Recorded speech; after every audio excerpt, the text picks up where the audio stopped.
Sorry. Okay. My paper, this I believe is about silver lining and paying attention to that. And I've talked to a lot of people, and apparently you guys don't know what a silver lining is. And that's when you see a cloud and it's a bad day, but the sun's shining through it and you see the silver lining of the cloud. So it's seeing the positive side. Okay.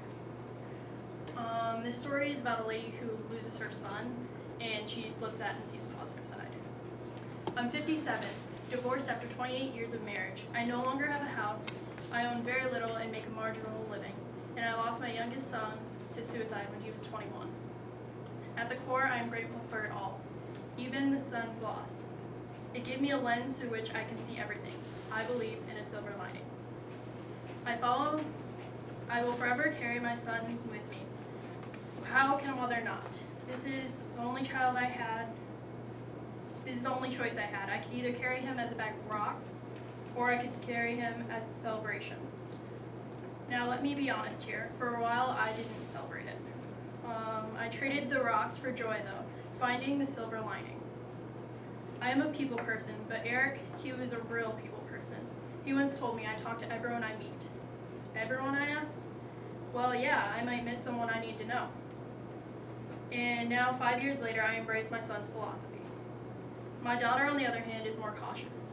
She shushes me when she sees I'm about to say hello to a stranger.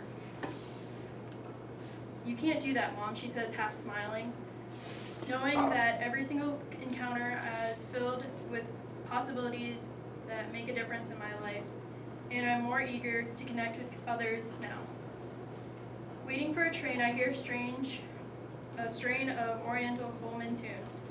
I turn and drop a precious $5 bill into its open case. My Eric played the saxophone.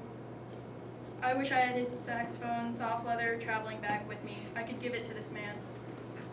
In case someday he finds himself in a non-street gig, I tell him that. He smiles. Eric couldn't figure out how to make his way, how to live the rest of his life. I believe he wanted to. When I call up that beautiful face and those elegant cocoa brown fingers running along the sax keys, I am always convinced in the youngest of the three, Eric's smartest, funniest, and we all say the same.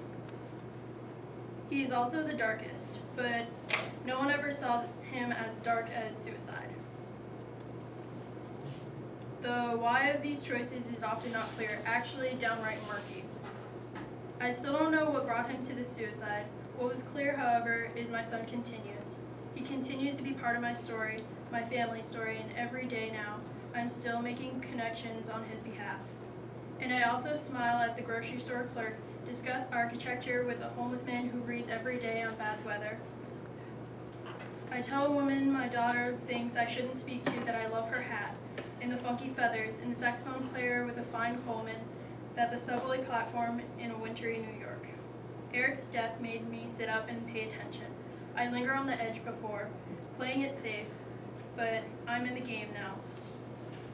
So she turned such a tragic thing as her son dying, her youngest son dying, into something that she can just pay attention to other people's pain and try and help them through that.